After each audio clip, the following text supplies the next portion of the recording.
Benvinguts al Minut de la Terra. La mort és treballadora de mena, tot i que la feina sempre és si fa no fa la mateixa. De mitjana, contem unes 165.000 tasques al dia. Algunes són més habituals: Alzheimer, càncer, diabetis, sobredosis o violència. Solen matar si fa no fa la mateixa gent durant tot l'any.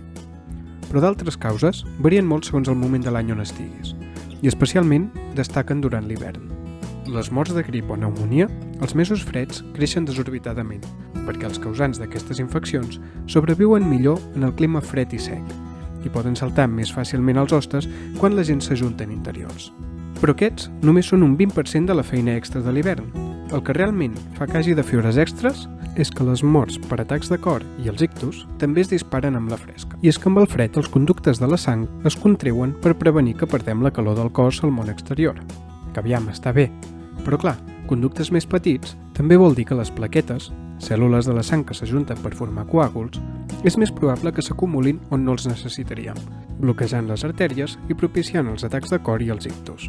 Les bones notícies són que durant els mesos d'estiu, les morts relacionades amb fred es retiren, deixant un respir a la mort. I tot i que les morts per algunes altres causes també pugen a l'estiu, per exemple, hi ha més accidents de cotxe perquè conduïm més gent que s'ofega perquè hi ha més gent que neda i més cops de calor perquè òbviament fa més calor, ni s'acosten a la quantitat de morts que s'apilen durant l'hivern. En total, cada dia moren unes 30.000 persones més a l'hivern que no pas a l'estiu, que ve a ser un 20% més. Així que pots pensar que la mort estarà més relaxada a l'estiu. Però clar, donant que els diferents hemisferis del món tenen les estacions de l'any de forma inversa, quan és estiu a una banda, és hivern a l'altra. Així que ja us podeu imaginar que el calendari laboral de la mort és per voler-se morir.